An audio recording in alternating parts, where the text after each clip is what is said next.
Hi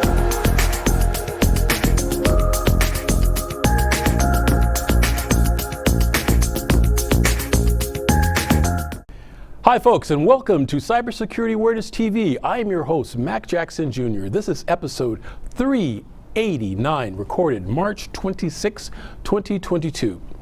I am a cybersecurity consultant and researcher, and if this is the first time you have seen our show, I'll let you know that our show provides information on cybersecurity awareness news that you can use, folks, interviews with industry experts, and tips to protect yourself from the fastest growing crime of the 21st century, folks. And that is identity theft and cybercrimes and fraud and fraudsters. I'd like to thank everyone who's been a part of our show over the last few years here, and we're on WWDB TV. We're also on the Roku network. You can find our episodes, our previous episodes, and learn and discover what you can do to protect yourself and your business from these types of cyber attacks. If you'd like to find out about my company and what we do, we are Vanderson Cyber Group. You can find me at vandersoncybergroup.com or my website at macjacksonjr.com. That's macjacksonjr.com. Folks, remember to share, like, and subscribe, and hit that like button, folks. We would like that on YouTube so we can get those Google Analytics. We thank you very much for that, folks, and being a part of this. If you'd like to also support us, what we do here in our show, you can go to our Patreon channel, and that's at patreon.com/MacJacksonJr. Patreon.com/MacJacksonJr. In today's show, we are talking about some really serious things that are going on in the world of cyber crimes and the cyber war. Our first story, our first segment, we're going to talk about a major security company, folks, that we all may not have heard of, but you probably have it with you in your work, in your everyday job. They just had a major hack that's going on, and we need to talk about that and let you know about it. It's been all over the news this week. If you haven't heard it, you are now hearing about it on this show. In our second segment, we're going to talk about Windows 11. Folks, if you have a Windows 11 machine, a Windows 11 operating system, there are some settings that you need to turn off.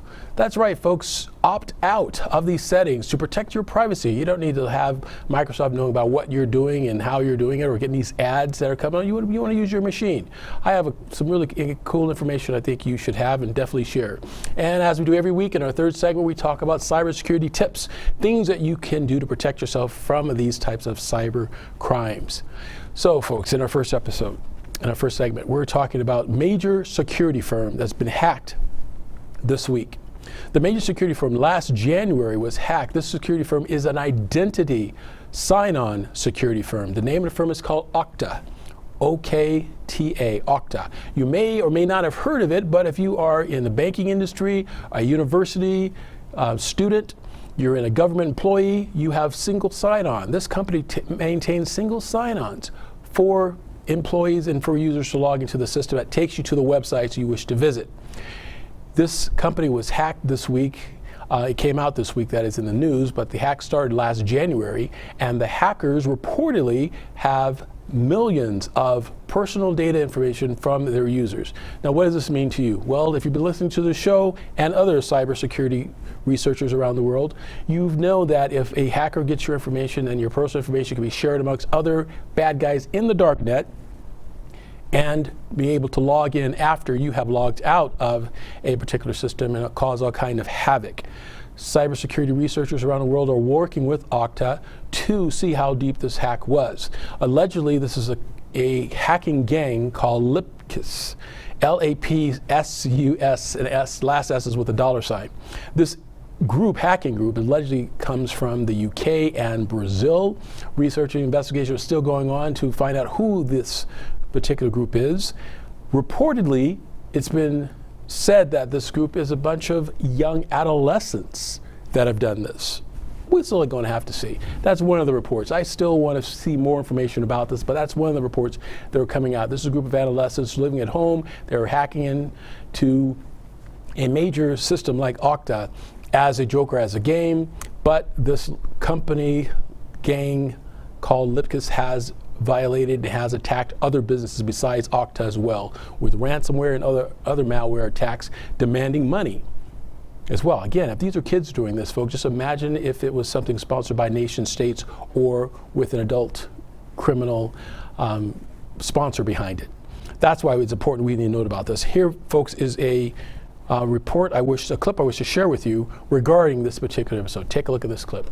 So far, it seems we have seen a dearth of cyber attacks from Russian would-be attackers since the war has started. Would you agree, and why is that? Well, thank you, Emily, for having me on. I think saying there's a dearth of attacks might be taking it a little bit far. There have been some quite important hacks. There was the hack of the Viasat satellite network, which according to the Ukrainian Cybersecurity Agency caused some quite serious disruption to communications. But that's the sort of thing we've seen from Russia before against Ukraine since hostilities started, not on February 24, but in 2014 with the annexation of Crimea. And I think a lot of people would have expected a serious intensification of that, and that hasn't happened yet. Why might that be? Well, it may be that the Russian cyber hackers weren't ready, like a lot of the Russian forces. Maybe they weren't told. And unlike some military operations, say flying a bombing squad over a city, a sophisticated hack of a power grid of internet infrastructure actually takes a very long time to plan. It takes a lot of time, skill, resources, and a bit of luck. You have to remain undetected. So maybe they weren't ready.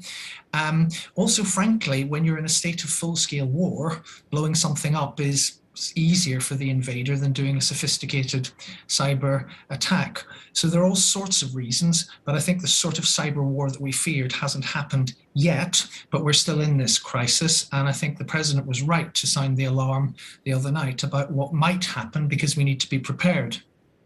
So how serious then would you say the threat is of Russian cyber attacks, given so many of their resources have been focused on this physical invasion thus far? And if these cyber attacks do happen, how damaging could they be? So it depends on your starting point. If you subscribe to a kind of Hollywood version of cyber war where everything goes off at once and normal life is completely blown apart, I don't think that's realistic. That's very hard to do, and it's extremely hard to do at scale. And obviously, if you're in Ukraine, you're in fear of your life, your way of life, the survival of the country. And so they've got worse things to worry about than computer hackers, although they do have to try to defend their critical networks. But if you're looking at the risk to the West, we spoke earlier a little bit about the sort of ransomware attacks and the criminal attacks. A lot of those happen out of Russia, and Russia has got both criminals and state workers who are very, very good at hacking. And maybe they don't need to do the elite level attack on a power grid or something to cause us real difficulties. Last year, Russian criminals attacked Colonial Pipeline's email systems, and that caused the company to shut down the pipeline, causing fuel shortages. Another bunch of Russian criminals who've pledged support for President Putin and his invasion last year attacked the Irish healthcare system and caused huge delays to cancer operations, antenatal services, and so forth. So where there's attacks to happen, I think there's a soft underbelly of a way of life that could be disrupted, not directly sort of fatal like a military operation, but it could be seriously disruptive. And that's why I think the authorities are right to sound the alarm. What kind of counterattacks are being waged by the United States and others around the world at this moment? Well, they don't say, so it's hard to know. And occasionally some operations get declassified. But I don't think we should think that we have some magic invisible weapon that can force Putin to change his mind. Otherwise, we would have used it by now. And I think if you look at it, so let's take that operation against Irish healthcare, which was done by criminals for money. Will the United States or its allies, who have been demanding that Russia ceases hostile cyber action against critical infrastructure, would we disrupt the civilian healthcare system in Russia? Now, it's technically possible, but are we going to do things to non-competent Russian civilians that we're not prepared to do in the physical world? Some of the hacktivists that are working on behalf of the Ukrainians have been doing things like disrupting a bit of media, and that has some tactical effect, but it's hard to see what strategic effect we have. I think there's an asymmetry here. We've got these highly digitized, vulnerable societies that are more digitally advanced than most of Russian civilian life. So it's not really a case of fighting cyber with cyber. The sanctions, the diplomatic pressure, the arming the Ukrainians, those are our ways of pushing back, probably more than using cyber capabilities. Meantime, we are getting some headlines on the Lapsus, the group that we believe hacked Okta earlier this year, that a teenager is suspected by cyber researchers of being the mastermind behind this operation, a teenager who still lives with his mom in England. What's your take on what happened with Okta quickly, and if it has any ties to the chaos going on in cyberspace as a result of the war? Well, we're moving from the fog of war to the chaos of the Lapsus attack, and who knows, there's no evidence that I've seen of any connection to the war, so let's not jump to conclusions. Actually, it's a reminder that people can cause chaos and mayhem on the internet, even if they're not connected to politically motivated objectives, even if some of their methods are laughable. So it's a critical reminder of our vulnerabilities and the need to clean up our digital environment. As you can see, folks, these criminals are always looking for ways to get our personal identifiable information by using social engineering and ransomware attacks, malware to get our data.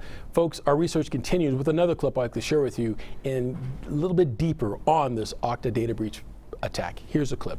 The ransomware group claims that it has had access to customer records since January 2022. Okta says there is no evidence of ongoing malicious activity.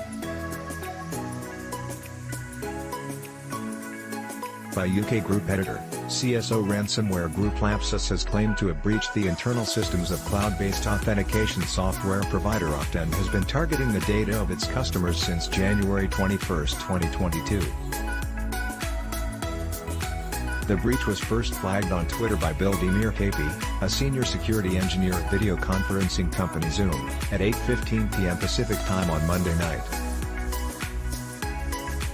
According to the Lapsus screenshots, taken from the secure messaging service Telegram and posted online by Demirkapi and others, the ransomware group said it did not target Okta's databases, instead focusing on Okta customers. It also showed possible super user access, and screenshots of Okta's internal Jira and Slack instances. An Okta spokesperson told Reuters that it was aware of the reports and would investigate further. At 1:23 a.m. Pacific Time, Okta CEO Todd McKinnon responded on Twitter in late January 2022. Okta detected an attempt to compromise the account of a third-party customer support engineer working for one of our sub-processors. The matter was investigated and contained by the sub-processor. We believe the screenshots shared online are connected to this January event.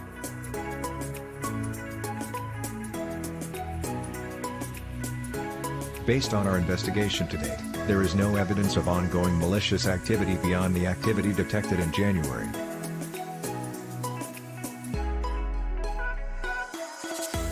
Cloudflare CEO Matthew Prince tweeted that while his company has not confirmed a compromise, it would be resetting the Okta credentials of any employees who've changed their passwords in the last 4 months, out of abundance of caution, and that it would be evaluating alternatives to the Authentica. Lapsus is the same ransomware group that recently successfully breached both Samsung and Nvidia.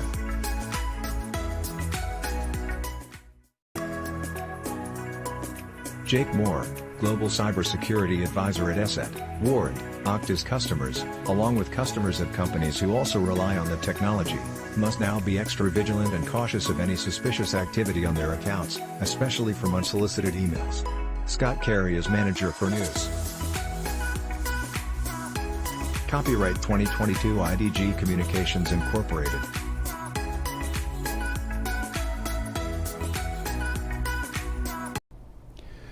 Folks, as you can see, these attacks are real. These attacks can affect all of us, just like the reports have stated. These reports and this type of attack affects all businesses. Okta and other companies like that are concerned and are putting in their top cybersecurity people on this case to find out what they can do to hardening their information systems. Folks, I want to show you one more video of my research on this Okta investigation. Check out this clip from Yahoo Finance News. Meanwhile, authentication company Okta is investigating a potential breach which put thousands of the companies, agencies and schools that use its services on high alert. For the latest on this, Yahoo Finance's Ines Ferrer joins us. Ines, what can you tell us? Well, Rochelle, this all started when a hacker group posted online some images of what it said that it was able to get into Okta's system. And Okta CEO Todd McKinnon put out a tweet this morning saying that in late January of this year, Okta detected an attempt to compromise the account of a third-party customer support engineer. Now, since then, Okta has given an update saying that Okta service hadn't been breached and that no corrective actions need to be taken by its customers, and also saying that it is seeing no evidence of malicious activity beyond that January incident. But of course, this is a big deal because Okta works in the authentication software arena. I mean, that's what they do, and they have more than 15,000 customers. So of course, it was a big headline that when it came out. And if you just look at Okta shares right now on our Wi-Fi Interactive board, they're down 2%, pairing its losses from earlier this morning when the stock was down about 7%. Has this changed how the street is evaluating Okta? Of course, we see the shares down heavily on the day and intraday down by about 2%. But has this changed any of the outlook from the analysts that cover Okta? There is an analyst from Truist which came out with a downgrade because of this incident, a downgrade to hold from buy, pending more clarity surrounding the incident. And also he cut his price target on the stock to $170 from $270. You did have Raymond James, though, that reaffirmed its buy rating. And if you take a look at the street recommendations, there are 23 buys and 6 hold ratings. There are 0 sell ratings, and the average price target on the stock is for $230. Right now, Okta is trading around $166 a share. And as we know, the president already sort of putting people on high alert about what we might see in terms of cyber attacks from Russia as a result of the invasion there. Does this really just sort of add fuel to the fire to add that sort of hyper awareness given the current circumstances? Oh, sure. It's a complete hyper awareness because of that warning from the president. And we've seen with cybersecurity stocks, I mean, we've seen a lot of these rally over the last couple of weeks as the threat of cyber attacks. During times of global tensions, there are more threats of cyber attacks. And so we've seen a lot of these stocks that have seen gains over the last few weeks, these cybersecurity stocks. Like we always say, folks, the message is clear. Organizations must be proactive and understand what the cyber threat is and how to protect and mitigate their company from these types of risk. Our best defense, folks, as always, is education and training and knowledge. Like we say on the show, hashtag stay cyberwoke. We'll be back after these messages. Hi, folks. This is Mac Jackson Jr. from Cybersecurity Awareness TV here on the WWDB TV on the Roku network. Streaming live. You can find us there, folks, as well. I want to tell you about how you could support us, how you can support our show. It takes a lot of research of what we do to find clips and interviews with legal experts and law enforcement experts on cybersecurity awareness techniques and prevention to protect you and your business from cyber attacks. And one of the best ways, folks, is to join us on our Patreon channel at patreon.com/Mac Jackson Jr. That's patreon.com/Mac Jackson Jr. Folks, hashtag stay cyberwoke. Hi, folks. Welcome back to Cybersecurity Awareness TV. I'm your host, Mac Jackson Jr. In this segment, we're going to talk about operating systems. That's right, your computer system. Windows 11. Windows has changed, if you've known, from Windows XP now to Windows 11, and Windows 11 offers some really great capabilities and security features that are in the operating system. However, folks, there are some things that companies like Microsoft, Google, and others are using for advertising, sending you ads when you are going online to look for things or wanting your data. And now with these new laws that are in place across the world, including GDPR and other data protection laws like in California, your information is your privacy, and it should be controlled by you and not maintained and controlled by a third party. And what you could do is when you have your operating system like Windows 11, you need to shut down or opt out of some of these particular settings within your device. So what you do, folks, is you go into your operating system within the settings and you change these devices from yes to no or on to off, and it gives you a little better sense of privacy, what's going on. I have a clip I'd like to share with you that will walk you through how to set up your Windows 11 operating system and make sure you can shut off some of these devices. Check out this clip. We'll be back on the other side. Windows 11 comes with a lot of settings that are on by default. Most make sense, but there are some annoying ones and some that you probably don't need at all. In this video, I'm going to show you which settings you should probably change right away. These are going to be things that will have an impact on your privacy and improve the overall experience with Windows 11. Let's go.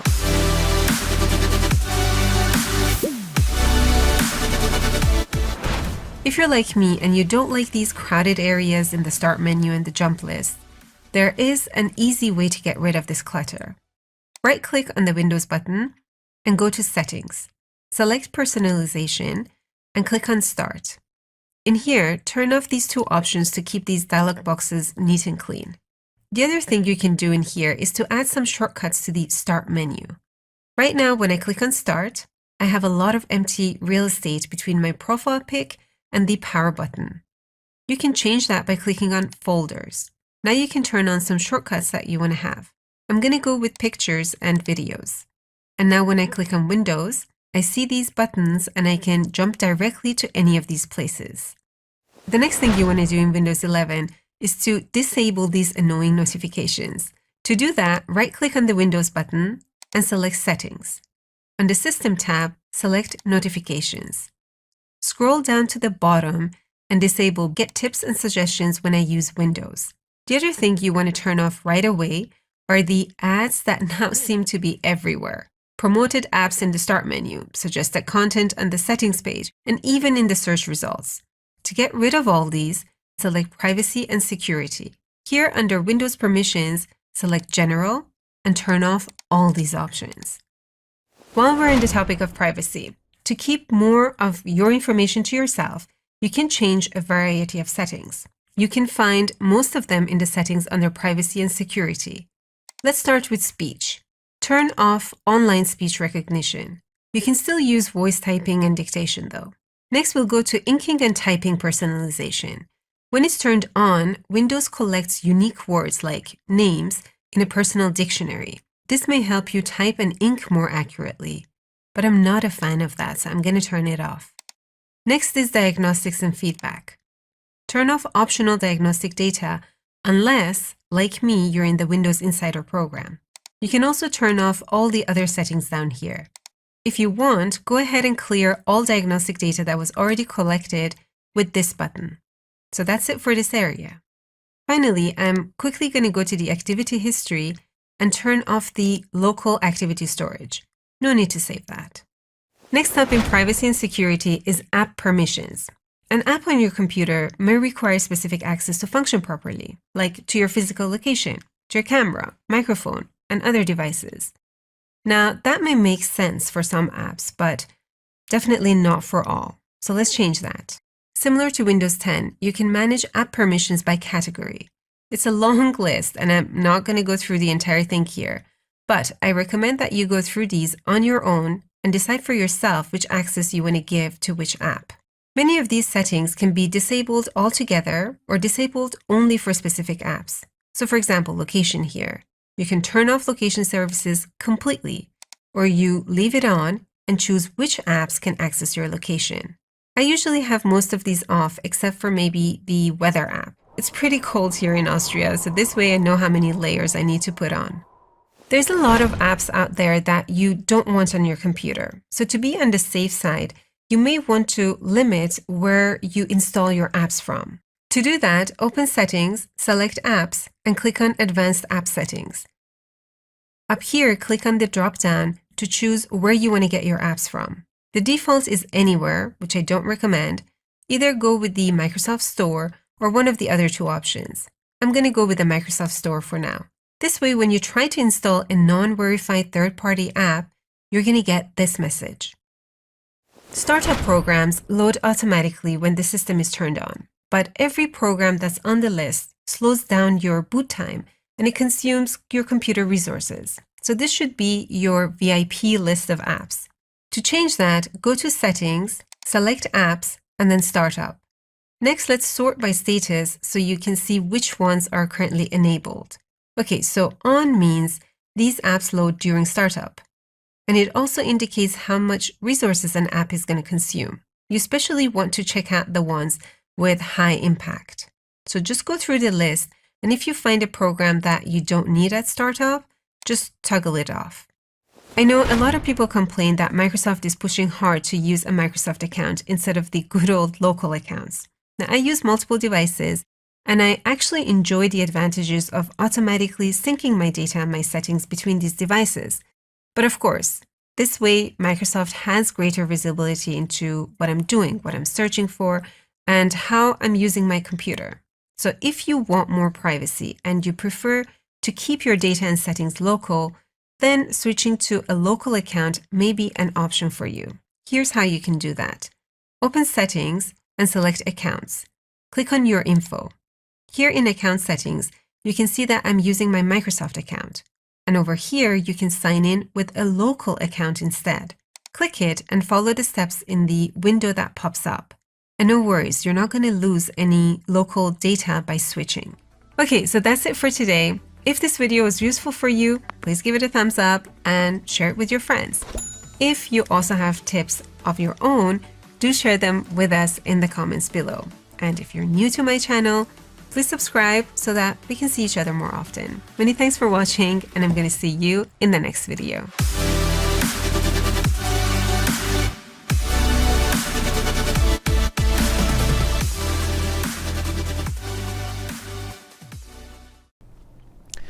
All right, folks, so definitely take a look at that clip I showed you. It's definitely some information that can help you set up your Microsoft machine. It will run more efficient, and it will save you some time and, of course, your privacy as well. If you have any other questions about those sort of capabilities of your Windows machine and security, definitely contact me, Mac Jackson at macjacksonjr.com, and we could talk about it. We could also talk about cybersecurity policies for your business, and that's at my company at Vanderson Cyber Group.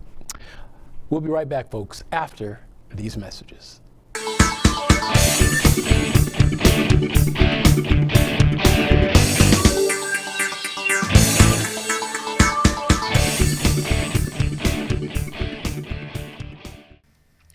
Hello, folks. This is Mac Jackson Jr. from Vanderson Cyber Group.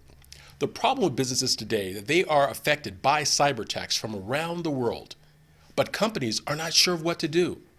Normally, they are reactive instead of proactive. But folks, cyber attacks can affect your bottom line, and it will affect you financially, legally, and your business reputation. Here at Vanderson Cyber Group, we can help you develop a policy by training your employees on what to do if they are involved in a cyber attack and how to mitigate it and fight against it. Folks, we call it here #StayCyberWoke. And that's Vanderson Cyber Group here in Las Vegas and around the world. You can reach me, folks, at vandersoncybergroup.com or my website, macjacksonjr.com as well. Here locally, 702-868-0808. Give us a call today, folks. We must fight back.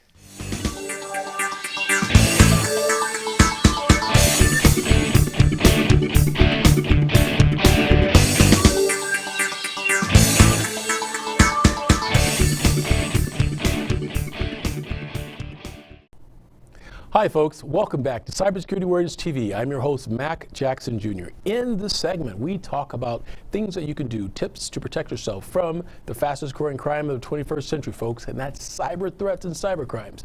We all know that hackers are looking for ways to get your personal data, and ways they do that are with emails sent to you from someone you don't know, or they could be sent to you from someone you do know, but the person that sent it to you in the email address got their information hacked. So now it's sent to you, you click on the link, and now your information is compromised as well. So what can you do? Well, the thing you do, folks, is a very simple term that the federal government has come out with called think before you click.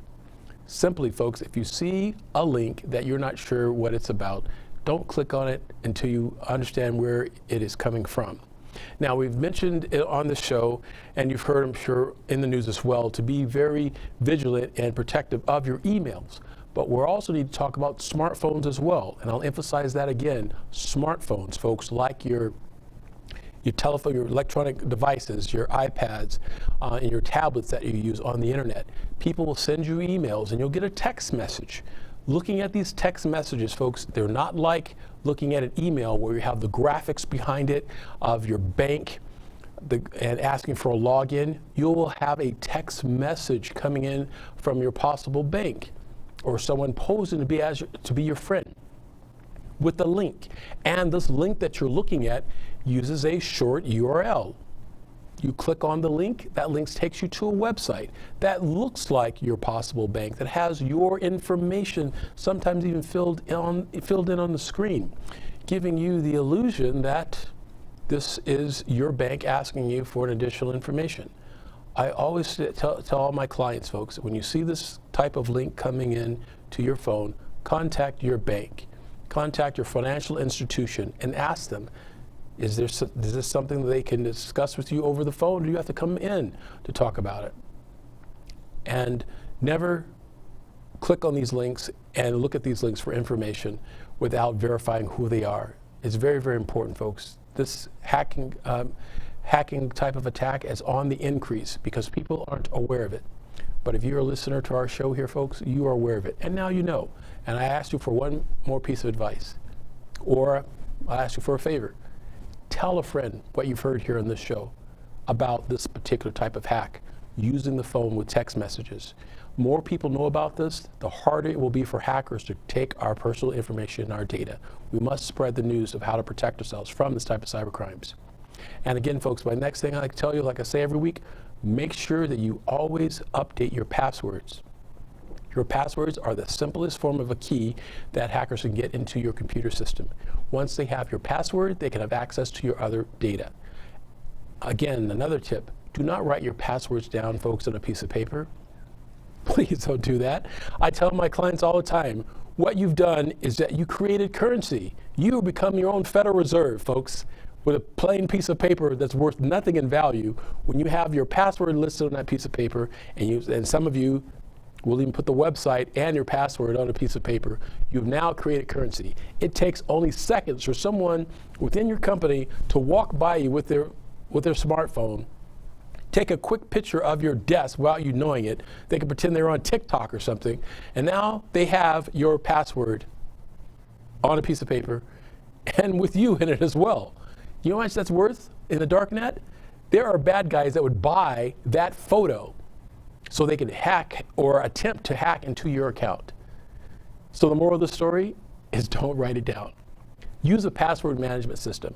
And for those of you who are listening to my show, you guys know what that is. For those of you who do not know what this is, contact our office, macjacksonjr.com, and find out what a password management system is and how to put all your passwords in a secure, encrypted application to protect you from these types of cyber attacks. And again, folks, tell a friend what I just told you. That's all we have, folks, for this week. We encourage you to take a look at our show here on WWDB TV, Cybersecurity Awareness TV, on the Roku network, and definitely learn, folks. Ask questions. Always ask questions and contact us. Until then, #StayCyberWoke. See you next week.